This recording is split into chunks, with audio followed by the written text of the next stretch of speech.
നമ്മൾ ഇന്ന് ഡിസ്കസ് ചെയ്യാനായിട്ട് പോകുന്നത് ഇന്ത്യൻ എക്കോണമിയുടെ പ്രീ ആൻഡ് പോസ്റ്റ് പീരീഡിലുള്ള വളരെ കുറച്ച് കാര്യങ്ങളാണ്. ഇപ്പൊ നമുക്ക് എല്ലാവർക്കും അറിയാം, ഇന്ത്യൻ എക്കോണമി എന്ന് പറഞ്ഞിട്ടുണ്ടെങ്കിൽ തന്നെ എന്താണ്, അല്ലെങ്കിൽ എക്കണോമിക്സ് എന്ന് പറഞ്ഞിട്ടുണ്ടെങ്കിൽ തന്നെ അതിന്റെ ഏറ്റവും ഇമ്പോർട്ടന്റ് ആയിട്ടുള്ള കോൺസെപ്റ്റ്സ് അടങ്ങിയിരിക്കുന്നത് ഇന്ത്യൻ എക്കോണമിയിലാണ്, അല്ലെ? കാരണം ഇന്ത്യൻ എക്കോണമിയുടെ ഏരിയ വരുന്ന സമയത്ത് നമുക്ക് വളരെ റൂട്ടിൽ നിന്നും ഒരുപാട് കാര്യങ്ങൾ പഠിച്ച് എത്തേണ്ട ആവശ്യമുണ്ട്. അപ്പൊ അതുകൊണ്ട് തന്നെ നമ്മൾ ആദ്യം ഇവിടെ ഡിസ്കസ് ചെയ്യാനായിട്ട് പോകുന്നത് ഇന്ത്യൻ എക്കോണമിയുടെ പ്രീ ആൻഡ് പോസ്റ്റ് പീരീഡ് ട്രെൻഡ്സിനെ കുറിച്ചും അതിനുശേഷം നമ്മൾ ഡിസ്കസ് ചെയ്യുന്നത് പ്ലാനിംഗ് മെക്കാനിസത്തിനെ കുറിച്ചും ആയിരിക്കും. അത് നമുക്ക് സ്റ്റാർട്ട് ചെയ്യാം. Okay, Indian economy pre and post period. So British ഇറയ്ക്ക് മുമ്പ്, പ്രീ ബ്രിട്ടീഷ് ഇറ, അതുപോലെ തന്നെ കൊളോണിയൽ ഇമ്പാക്ട് എങ്ങനെയായിരുന്നു, ഈ രണ്ട് കേസസ് ആണ് നമുക്ക് ആദ്യമായിട്ട് ഡിസ്കസ് ചെയ്യേണ്ടത്. നമുക്കറിയാം, പ്രീ ബ്രിട്ടീഷ് പീരീഡ് എന്നൊക്കെ പറയുന്നത് ബിഫോർ 1947 ആണ് വരുന്നത്, അല്ലെ? ഇന്ത്യ ശരിക്കും എങ്ങനെയായിരുന്നു? ഇന്ത്യ നമ്മളെ ബ്രിട്ടീഷ് റൂളിന് മുമ്പ് ഇന്ത്യ ഒരു സ്വതന്ത്രമായിട്ടുള്ള ഒരു ഇക്കോണമി തന്നെയായിരുന്നു, അല്ലെ? ബേസിക്കലി എല്ലാവരും തന്നെ എന്തായിരുന്നു? കൃഷിയായിരുന്നു അവർ ചെയ്തുകൊണ്ടിരുന്നിരുന്നത്. ആൻഡ് മാത്രമല്ല, അവർക്ക് കൂടുതലായിട്ടും ഹാൻഡിക്രാഫ്റ്റ് ഇൻഡസ്ട്രീസ്, അല്ലെ, അതിനൊക്കെ വളരെയധികം എന്ത് ചെയ്തിരുന്നു ഫ്രണ്ട്സ്? പ്രാമുഖ്യം കൊടുത്ത ഒരു പീരീഡ് തന്നെയായിരുന്നു ഈ ഒരു ടൈം പീരീഡ് എന്ന് പറയുന്നത്.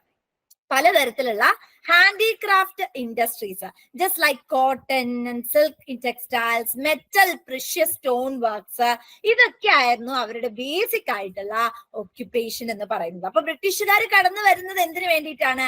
ബേസിക്കലി നമ്മളെ സ്പൈസസിലൊക്കെ ഒരു നോട്ടം വെച്ചിട്ട് തന്നെയാണ് ബ്രിട്ടീഷുകാർ എല്ലാവരും ഇങ്ങോട്ടേക്ക് കടന്നു വരുന്നത്, അല്ലെ? അപ്പൊ ബ്രിട്ടീഷിന്റെ അഡ്വന്റ് മുമ്പ് നമ്മളുടെ ഇന്ത്യൻ എക്കോണമിന്റെ കണ്ടീഷൻ നോക്കുമ്പോൾ വളരെ സേഫും വളരെ സെക്യൂർഡും ആയിട്ടുള്ള ഒരു അന്തരീക്ഷത്തിൽ തന്നെയായിരുന്നു നമ്മളുടെ എക്കോണമി ഉണ്ടായിരുന്നത്. എന്നാൽ പിന്നീട് ആദ്യം നമ്മൾ ട്രേഡിങ്ങുമായിട്ട് റിലേറ്റ് ചെയ്തിട്ടായിരുന്നു നമ്മളുടെ ഇന്ത്യൻ എക്കോണമിയുമായിട്ട്, അല്ലെങ്കിൽ ഇന്ത്യയില് ബേസിക്കലി ബ്രിട്ടീഷേഴ്സ് കടന്നു വരുന്നത്. പിന്നീട് എന്ത് സംഭവിച്ചു?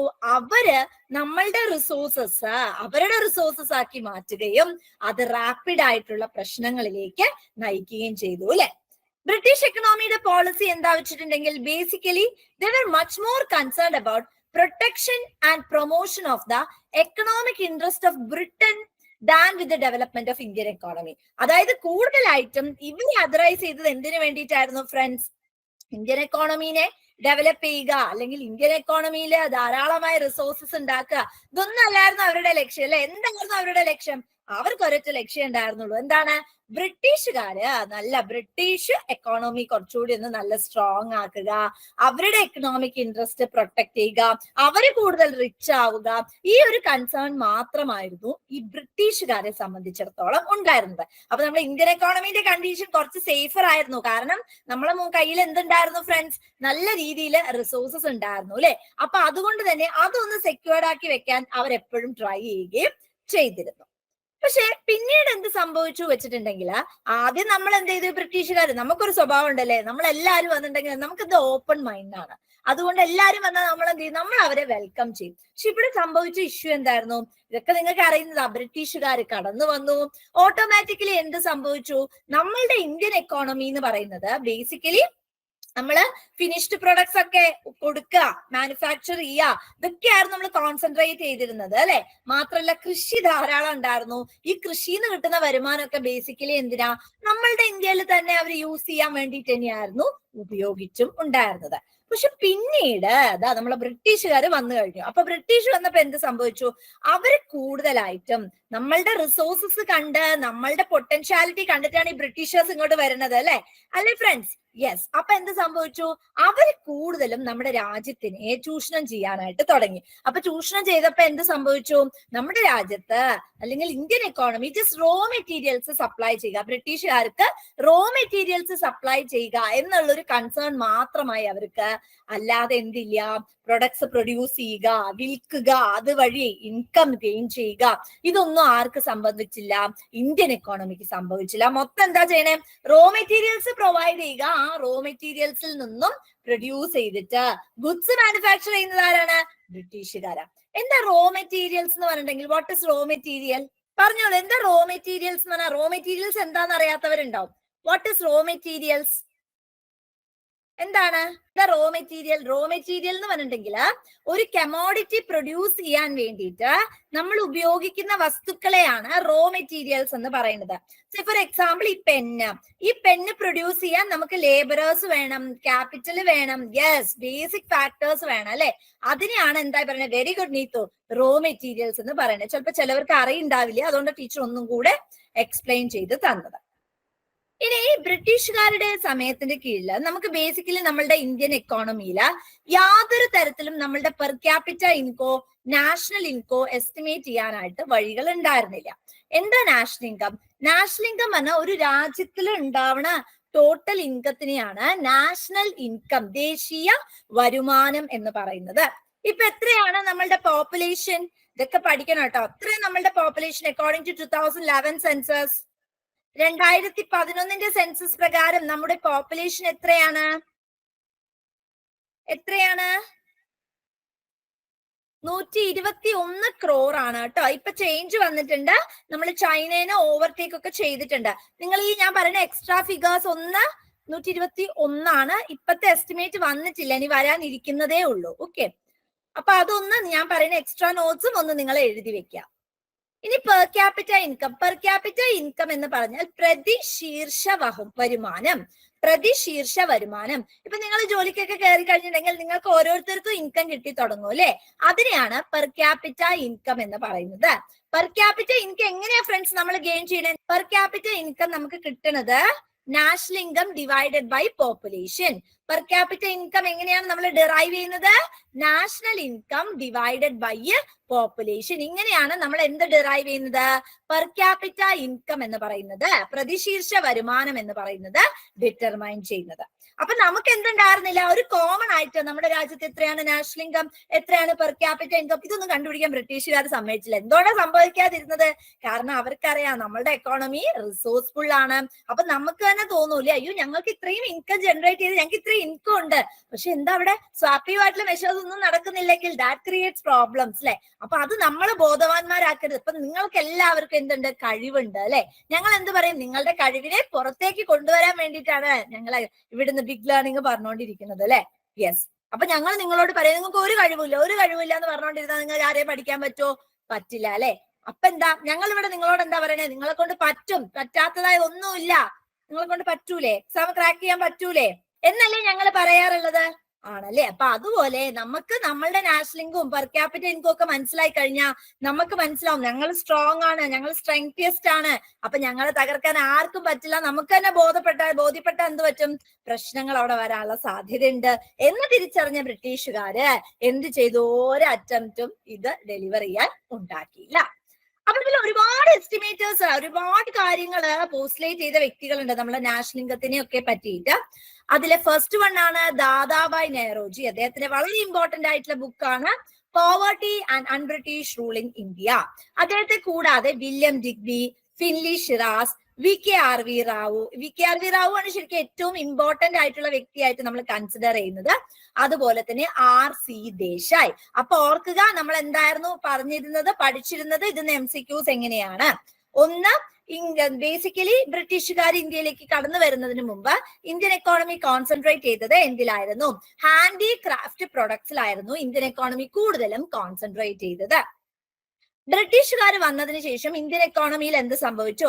Indian economy basically raw materials provide ചെയ്യുന്നവരായിട്ട് മാറി. മറ്റേ എന്ത് പറ്റി? അതായത് നമ്മളുടെ ഫിനിഷ്ഡ് പ്രൊഡക്ട്സ് അയക്കുന്നതിന് പകരം ബേസിക്കലി എന്താണ്, നമ്മൾ ജസ്റ്റ് റോ മെറ്റീരിയൽസ് സപ്ലൈ ചെയ്യുന്ന ഒരു ഏരിയ ആയിട്ട് നമ്മൾ മാറുകയാണ് ചെയ്തത്. അതുപോലെ നോട്ടബിൾ ആയിട്ടുള്ള ഒരുപാട് എസ്റ്റിമേറ്റ്സ് നമ്മളുടെ നമ്മളുടെ ഈ national income per capita income ആയിട്ട് റിലേറ്റ് ചെയ്ത സ്റ്റഡീസ് കണ്ടക്ട് ചെയ്തിട്ടുണ്ട്. അതിൽ ഏറ്റവും നോട്ടബിൾ ആയിട്ടുള്ള വ്യക്തി ആരാണ്? വി.കെ.ആർ.വി. റാവു ആണ്. ആദ്യമായിട്ട് ഈ എസ്റ്റിമേറ്റ് ചെയ്ത വ്യക്തി ആരാ ഫ്രണ്ട്സ്? ദാദാഭായ് നെഹ്റോജി ആണ്. ദാദാഭായ് നെഹ്റോജിയുടെ ബുക്കിന്റെ പേരെന്താണ്? Poverty and unbritish rule in India. ഇത്രയും ക്ലിയർ ആണോ? ഓക്കെ, അടുത്ത ക്വസ്റ്റ്യൻ. ഇപ്പൊ പഠിക്കുന്നത് ഇപ്പം തന്നെ പഠിച്ചിട്ട് പോവുക, നമുക്ക് നാളത്തേക്ക് വെക്കാൻ സമയമില്ല, ഇപ്പം തന്നെ പഠിച്ചേ പറ്റുള്ളൂ. ഓക്കെ, അടുത്തത് ഇമ്പാക്ട് ഓഫ് ബ്രിട്ടീഷ് റൂൾ. നമുക്ക് ഇതിന്റെ ഗ്യാപ്പിൽ കുറച്ച് കാര്യങ്ങളുണ്ട്, അതൊന്നും നമുക്ക് ഇമ്പോർട്ടന്റ് അല്ല. From the exam point of view മാത്രം നിങ്ങൾ കോൺസെൻട്രേറ്റ് ചെയ്താൽ മതി. അഗ്രേറിയൻ എക്കോണമി നമുക്ക് ബേസിക്കലി അറിയാം. നമ്മളുടെ എക്കണോമി എന്ന് പറയുന്നത് അത് അഗ്രേറിയൻ ബേസ്ഡ് ആയിട്ടുള്ള എക്കോണമി തന്നെയായിരുന്നു. ഇൻഡിപെൻഡൻസിന് മുമ്പ് ഏകദേശം നമ്മൾ പറയുകയാണെങ്കിൽ ഒരു 75% നമ്മൾക്ക് കൃഷിക്കാരുണ്ടായിരുന്നത് ഭൂമിയിൽ. അതായത് ഒരു 100 വ്യക്തികൾ എടുത്താൽ അതിൽ 75 പേരും എന്താണ്, കൃഷി ചെയ്തുകൊണ്ട് തന്റെ ജീവിതമാർഗം നയിച്ചുകൊണ്ടിരുന്നവരായിരുന്നു. ബ്രിട്ടീഷിന്റെ കീഴിലും അത് മാറ്റമൊന്നും വന്നില്ല. ഏകദേശം 85% ആൾക്കാരും എന്ത് തന്നെയാ, അഗ്രികൾച്ചറിൽ തന്നെയായിരുന്നു കൃഷി ചെയ്തു, ബേസിക്കലി ഓക്യുപ്പേഷൻ ചെയ്തുകൊണ്ടിരുന്നത്. പക്ഷെ ഭൂമിക്ക് ഒരു നേച്ചർ ഉണ്ട്. എന്താ, സപ്പോസ് ഇത് ഭൂമിയാന്ന് വിചാരിക്കുക. ഈ ഭൂമിയില് കർഷകർ ഇങ്ങനെ വർക്ക് ചെയ്തുകൊണ്ടേ ഇരിക്കുന്ന സമയത്ത്, ഭൂമിയല്ലേ, അപ്പൊ നമുക്ക് ഇങ്ങനെ വർക്ക് തന്നോണ്ടേ ഇരിക്കാന്ന് വിചാരിക്കാം. വർക്ക് തന്നോണ്ടിരുന്ന നമ്മൾ ക്ഷീണിക്കൂലേ? അതുപോലെ ഭൂമിക്കും എന്ത് സംഭവിക്കും? ക്ഷീണം സംഭവിക്കും. അപ്പൊ ഭൂമിയില് ജനറലി സ്റ്റഡീസ് പറയുന്നത് 1 വർഷത്തോളം നമ്മൾ കൃഷി ചെയ്തിട്ടുണ്ടെങ്കിൽ, അല്ലെങ്കിൽ 2 വർഷത്തോളം കണ്ടിന്യൂസ് കൃഷി ചെയ്താൽ 6 മാസം ഭൂമി ഫാലോ ആക്കി വിടണം എന്നാണ്, വെറുതെ ഭൂമിനെ വിടണം എന്നുള്ളതാണ്. പക്ഷെ അങ്ങനെ വിട്ടില്ലെങ്കിൽ എന്ത് സംഭവിക്കും? ഒരുപാട് പ്രശ്നങ്ങൾ വരും. അപ്പോഴാണ് ബേസിക്കലി ലോ അഗ്രികൾച്ചറൽ പ്രൊഡക്ടിവിറ്റി വരുന്നത്. നമ്മളുടെ ഭൂമിയിൽ എന്തില്ല, കൃഷി ചെയ്യാൻ കഴിയുന്നില്ല. അഗ്രികൾച്ചർ ലാൻഡ് വളരെ വീക്കായി പോയിരിക്കുന്നു. ഒരുപാട് റാപ്പിഡ് ആയിട്ടുള്ള ഇഷ്യൂസും വന്നിരിക്കുന്നു. മാത്രമല്ല ആ ഒരു സമയത്ത് നമ്മളുടെ എക്കോണമിയിൽ നിങ്ങൾ എല്ലാം കേട്ടിട്ടുണ്ടാവും, ജമീന്ദാരി മഹൽവാരി റൈറ്റ് വാരി സിസ്റ്റത്തിന്റെ ഇഷ്യൂസിനെ പറ്റിയിട്ടൊക്കെ പഠിച്ചിട്ടുണ്ടാവും. അപ്പൊ ഇവരൊക്കെ എന്താ വെച്ചാൽ ഇന്റർമീഡിയേറ്ററീസ് ആണ് അല്ലെ. ജമീന്ദാസ്, മഹൽവാര്, റൈറ്റ് വാരി ഇങ്ങനെയുള്ള ഇന്റർമീഡിയേറ്ററീസ് ജനറലി സ്റ്റാൻഡ് ചെയ്യുന്ന സമയത്ത് എന്ത് സംഭവിച്ചു? അത് ക്രോണിക് ആയിട്ടുള്ള ഇഷ്യൂസ് നമ്മളുടെ എക്കോണമിയിലേക്ക് എന്ത് ചെയ്തു? നയിക്കുകയാണ് ചെയ്തിരിക്കുന്നത്. നമ്മളുടെ ഓരോ, അതായത് എത്ര പേരുണ്ടോ കൃഷി ചെയ്യുന്നത്, ആ കൃഷി ചെയ്യുന്നവരുടെ കൗണ്ട് കൂടുന്ന സമയത്ത് നമ്മൾ ഒരേ ആക്ടിവിറ്റി ഒരുപാട് പേര് ചെയ്തുകൊണ്ടിരിക്കുന്നു. അപ്പൊ അതൊന്ന് കറക്റ്റ് ആയിട്ട് നമുക്ക് റിട്ടേൺസ് കിട്ടോ ഫ്രണ്ട്സ്? കിട്ടില്ല. സോ എന്ത് സംഭവിക്കും? അതും ക്രോണിക് ആയിട്ടുള്ള പ്രശ്നങ്ങളിലേക്കാണ് വഴിതെളിക്കുന്നത്. അടുത്തത് നമുക്ക് ലാൻഡ് സെറ്റിൽമെന്റ് സിസ്റ്റം ഉണ്ടായിരുന്നു. ലാൻഡ് സെറ്റിൽമെന്റ് ആണ് ടീച്ചർ മുമ്പ് പറഞ്ഞ ജമീന്ദാരി മഹൽവാരി റൈറ്റ് വാരി സിസ്റ്റം. ഓർക്കുക, Zamindari Mahalwari Ryotwari system. Okay, Zamindari Mahalwari Ryotwari system. ഇവിടെയൊക്കെ എന്താ സംഭവിക്കുന്നത്? ജമീന്ദാർ എന്ന് പറഞ്ഞിട്ട് നമ്മള്, എനിക്ക് സിനിമയുടെ പേര് ഓർമ്മയില്ല, സലീം കുമാറിനെ കണ്ടിട്ടുണ്ടാവുമല്ലോ. ഞാൻ ജമീന്ദാറാണ്, ഹലോ മൂവിയില് കണ്ടിട്ടില്ലേ? ജമീന്ദാർ ജമീന്ദാർ എത്ര പേര് കണ്ടിട്ടുണ്ട് ആ മൂവി? ഓക്കെ, ഹലോ മൂവി കണ്ടു നോക്കണം. യെസ്, ഹലോ മൂവിയില് നമ്മളുടെ സലീം കുമാർ പറയല്ലേ, ഞാൻ ജമീന്ദാറാണ് എന്ന് പറയാറില്ലേ? അതുപോലത്തെ ഒരു സിസ്റ്റം തന്നെയാണ് ഈ ജമീന്ദാരി സിസ്റ്റം എന്ന് പറയുന്നത്. എന്താണ് ജമീന്ദാരി സിസ്റ്റം എന്ന് പറഞ്ഞിട്ടുണ്ടെങ്കിൽ, ഇപ്പൊ ഞാൻ ജമീന്ദാറാന്ന് വിചാരിക്കാം. ബാക്കി എല്ലാവരും XYZ ജോലി ചെയ്തുകൊണ്ടിരിക്കുകയാണ്. XYZ ജോലി ചെയ്യുന്നതിൽ നിന്നും കിട്ടുന്ന 1/4 ഓഫ് ഇൻകം മാത്രമേ അവർക്ക് കിട്ടുള്ളൂ. ബാക്കി 3/4 എനിക്ക് തരണം.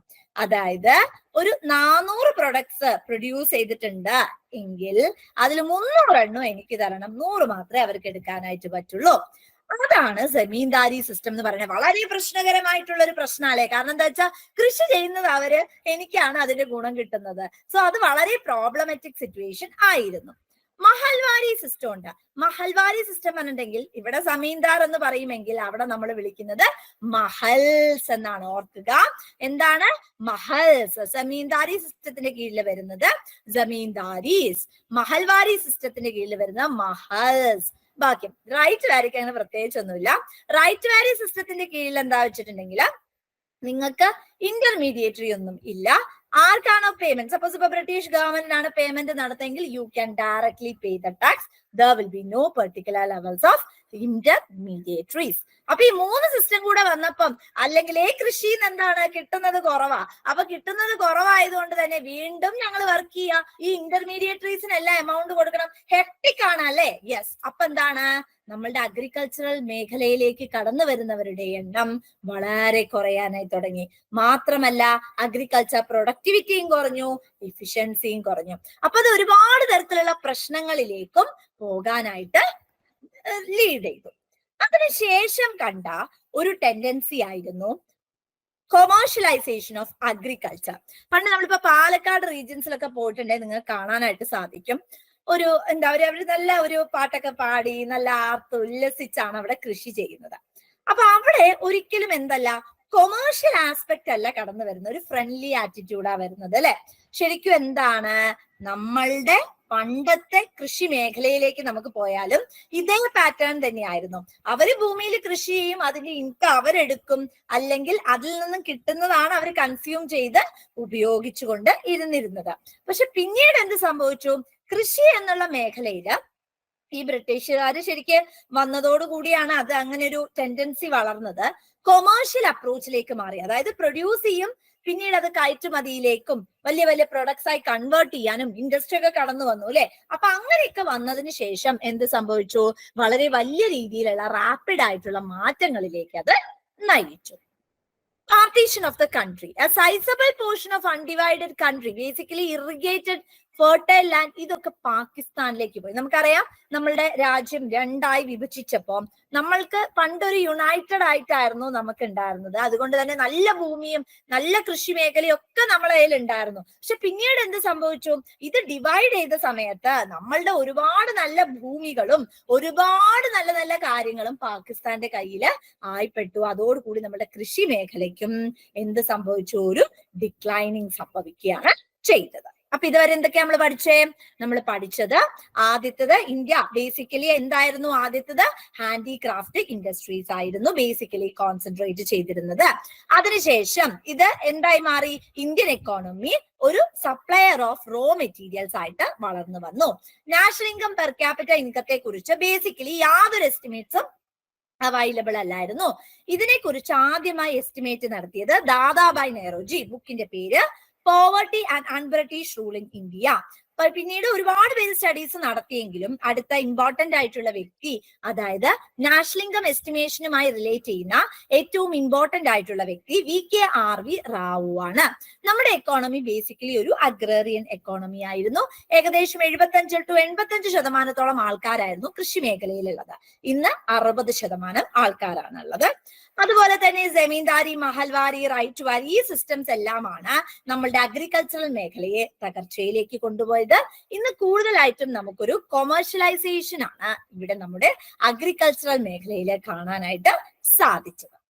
അടുത്ത നമുക്ക് പഠിക്കാനുള്ളത് ഫോറിൻ ട്രേഡ് ഇൻ ഇന്ത്യ എന്നാണ് കേട്ടോ. Foreign trade in India under British rule.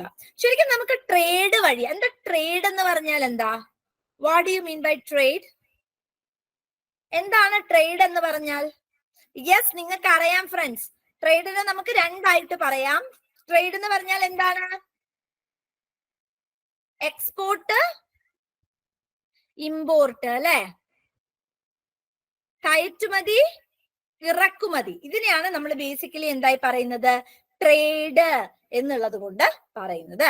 അപ്പൊ ഈ ബ്രിട്ടീഷിന്റെ പീരീഡില് നമ്മളുടെ ഫോറിൻ ട്രേഡിംഗ് ആക്ടിവിറ്റി എങ്ങനെയായിരുന്നു എന്നുള്ളതാണ് ബേസിക്കലി ചോദിക്കുന്നത്. ശരിക്കും വളരെ റെസ്ട്രിക്റ്റീവ് ആയിട്ടുള്ള പോളിസി ആയിരുന്നു. നമുക്കറിയാം, നമുക്കൊരു ലിബറലൈസ്ഡ് പോളിസി തന്നിട്ടുണ്ട്. നമ്മൾ കൂടുതൽ കയറ്റുമതി ചെയ്യും, നമ്മുടെ രാജ്യം കുറച്ചുകൂടിയൊക്കെ റിച്ച് ആവാനുള്ള കൺസിഡറേഷൻ ഉണ്ട്. അപ്പൊ അത് മനസ്സിലാക്കിയ ബ്രിട്ടീഷുകാര് ബേസിക്കലി എന്ത് ചെയ്തു, അങ്ങനെ ഇപ്പൊ അയാൾ വളരണ്ട, അപ്പൊ അങ്ങനെ വളരണ്ടാത്തത് കൊണ്ട് തന്നെ നമുക്കൊരു കാര്യം ചെയ്യാം, വളരെ റെസ്ട്രിക്റ്റീവ് ആയിട്ടുള്ള പോളിസീസ് ഇനീഷ്യേറ്റ് ചെയ്യാമെന്ന് ആര് തീരുമാനിച്ചു? ബ്രിട്ടീഷുകാര് തീരുമാനിച്ചു. അപ്പൊ ഇവിടെ ബേസിക്കലി ടാരിഫ് എന്ന് പറയുന്ന ഒരു കോൺസെപ്റ്റ് ഉണ്ട്. എന്താണ് ഫ്രണ്ട്സ് ടാരിഫ്? ടാരിഫ് എന്ന് പറഞ്ഞാൽ എന്താ? എന്താ tax? Tax is a compulsory payment made without any quid pro quo. എന്താ ക്വിഡ് പ്രൊക്യോ? ക്വിഡ് പ്രൊക്യോ എന്ന് പറഞ്ഞിട്ടുണ്ടെങ്കിൽ ഒന്നും പ്രതീക്ഷിക്കാതെ നമ്മൾ ചെയ്യുന്ന ഒരു പേയ്മെന്റിനെയാണ് ടാക്സ് എന്നുള്ളത് കൊണ്ട് ഉദ്ദേശിക്കുന്നത്. എനിക്കിപ്പോ എന്തെങ്കിലും ലാഭം ഉണ്ടാവുക അതൊന്നും നോക്കിയിട്ടല്ലോ ഞാൻ ടാക്സ് അടയ്ക്കുക അല്ലെ. ആസ് എൻ ഇൻഡിവിജ്വൽ, നമ്മൾ ഇന്ത്യയിലെ സിറ്റിസൺ ആണ്, so we are born, we are use to pay this particular tax. ടാരിഫിനെ നമുക്ക് ടാക്സ് ആയി തന്നെ പറയാനായിട്ട് പറ്റും. പക്ഷെ എങ്ങനെയാണ്? It is on the import. ഇമ്പോർട്ടിനെ എം എന്ന് എഴുതാം, ഓർ എക്സ്പോർട്ടിനെ എക്സ് എന്ന് എഴുതാം. ഇമ്പോർട്ടിനെ എം എന്ന് എഴുതാം, എക്സ്പോർട്ടിനെ എക്സ് എന്ന് എഴുതാം. അപ്പൊ ഇമ്പോർട്ടിന്റെ മുകളിലോ അല്ലെങ്കിൽ എക്സ്പോർട്ട് ഓഫ് എ കമോഡിറ്റിന്റെ മുകളിലോ ഇൻകർ ചെയ്യുന്ന ടാക്സിനെയാണ് ടാരിഫ് എന്ന് പറയുന്നത്. അപ്പൊ ബ്രിട്ടീഷുകാര് ബേസിക്കലി എന്ത് ചെയ്തു? താരിഫ് എന്ന് മലയാളത്തിൽ പറയും. ബേസിക്കലി എന്ത് ചെയ്തു? ഇന്ത്യൻ എക്കോണമീന് ടാരിഫ് വർദ്ധിപ്പിച്ച ഇന്ത്യയിൽ നിന്ന് ആരും കമോഡിറ്റീസ് വാങ്ങില്ല അല്ലെ? കാരണം എന്താ വെച്ചാൽ ഇപ്പൊ ഇന്ത്യയിൽ നിന്ന് വേറൊരു രാജ്യം കൂടുതലായിട്ടും ആ കമോഡിറ്റി വാങ്ങി അത്രയും ടാരിഫ് കൊടുക്കേണ്ടതായിട്ട് വരും. അപ്പൊ പക്ഷെ എന്ത് സംഭവിച്ചു? നമ്മളുടെ പ്രൈമറി പ്രൊഡക്ട്സിന്റെ മുകളില് ബ്രിട്ടീഷുകാര് ടാക്സ് അങ്ങ് കുറച്ചു. അപ്പൊ എന്ത് സംഭവിച്ചു? നമ്മളുടെ കൺട്രിയിൽ നിന്നും റോ മെറ്റീരിയൽസ് ഒരുപാട് പേര് പർച്ചേസ് ചെയ്തു. ഇനി എന്ത് ചെയ്തു? ഇവര് പർച്ചേസ് ചെയ്തു, എല്ലാം ചെയ്തു. പക്ഷേ റോ മെറ്റീരിയൽ മാത്രമേ ആർക്ക് പ്രൊവൈഡ് ചെയ്യാൻ പറ്റുള്ളൂ? ഇന്ത്യൻ എക്കോണമിക്ക് പ്രൊവൈഡ് ചെയ്യാൻ പറ്റുള്ളൂ. ബാക്കിയുള്ള എല്ലാം തന്നെ എന്താണ്? ഫിനിഷ്ഡ് പ്രൊഡക്ട്സ് എല്ലാം കയറ്റുമതി ചെയ്തത് ആരാണ്? ബ്രിട്ടീഷുകാരാ. അപ്പൊ ശരിക്കും എന്താ വെച്ചാ റോ മെറ്റീരിയൽസ് വാങ്ങണത് കുറച്ചു പേര് മാത്രമേ വാങ്ങണുണ്ടാവുള്ളൂ അല്ലെ? എല്ലാവർക്കും വേണ്ടത് എന്താ? ഫിനിഷ്ഡ് പ്രൊഡക്ട്സ് ആണ്. സേ ഫോർ എക്സാമ്പിൾ എനിക്ക് പെന്നാണ് ആവശ്യം, അല്ലാതെ ഈ പെന്നുണ്ടാക്കുന്ന റിസോഴ്സസ് കൈ കിട്ടിയിട്ട് എന്താ കാര്യമില്ല അല്ലെ? അപ്പൊ ബേസിക്കലി എന്ത് ചെയ്തു? ഇവിടെ നമ്മളുടെ ബ്രിട്ടീഷ് എക്കോണമിക്ക് ഒരു മോണോപോളി വന്നു. എന്താ മോണോപോളി? മോണോപോളി പറഞ്ഞ സിംഗിൾ ബോഡി ആയിട്ട് അവര് വളർന്നു വന്നു. ഫോറിൻ ട്രേഡിന്റെ ഇന്ത്യയിലെ ഭൂരിഭാഗം ഫോറിൻ ട്രേഡും ആരെ കയ്യിലായി? ബ്രിട്ടന്റെ കീഴിലായി. ബാക്കിയുള്ള കുറച്ച് ട്രേഡിംഗ് ആക്ടിവിറ്റീസ് ചൈന, സെയിലോൺ, ശ്രീലങ്ക അല്ലെ, പെർഷ്യ, ഇറാൻ, യെസ്, ഇവരുടെ കൈകളിലേക്ക് ചെന്നെത്തി. അപ്പൊ നോക്കിക്കേ, ഇന്ത്യയിലെ ഫോറിൻ ട്രേഡ് ഓൾ ടുഗദർ പറയുകയാണെങ്കിൽ എന്താണ്? ബേസിക്കലി നമ്മുടെ ബ്രിട്ടീഷുകാരുടെ കയ്യിൽ തന്നെയായിരുന്നു. അടുത്തത് എന്താണ്?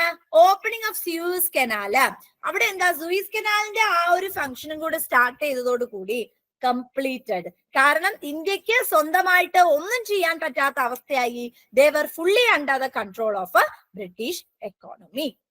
അതുപോലെ തന്നെ essential commodities, food grain, clothes, kerosene, ഇങ്ങനെയുള്ള വളരെ ബേസിക് ആയിട്ട് നമുക്ക് വേണ്ട കമോഡിറ്റീന്റെ മേലെ എല്ലാം തന്നെ എന്തായി? വമ്പിച്ച രീതിയിൽ നമ്മളുടെ ബ്രിട്ടീഷുകാരെ മേൽക്കോയ്മ, ബ്രിട്ടീഷുകാർ വളരെ കൺട്രോൾ ഗെയിൻ ചെയ്യുകയും that created immense levels of problems എന്നാണ് പറയുന്നത്. അപ്പൊ ഇത്രയും ആയിരുന്നു ജനറലി നമ്മളുടെ ഫോറിൻ ട്രേഡിന്റെ ഏരിയയിൽ ഉണ്ടായിരുന്നത്. ഒന്നുകൂടെ ഓർക്കുക, ക്വസ്റ്റ്യൻ ഇങ്ങനെയായിരിക്കും ചോദിക്കുന്നത്. ഇന്ത്യ ബേസിക്കലി എന്തായിരുന്നു? ബേസിക്കലി നമുക്കറിയാം എക്സ്പോർട്ടർ ഓഫ് പ്രൈമറി പ്രൊഡക്ട്സും ഇമ്പോർട്ടർ ഓഫ് എന്താണ്? ഫിനിഷ്ഡ് പ്രൊഡക്ട്സും ആയിരുന്നു. ആർക്കായിരുന്നു മോണോപ്പൊളി ഉണ്ടായിരുന്നത്? ഇന്ത്യയില് ബ്രിട്ടീഷ് ആയിരുന്നു മോണോപ്പൊളി ഉണ്ടായിരുന്നത്.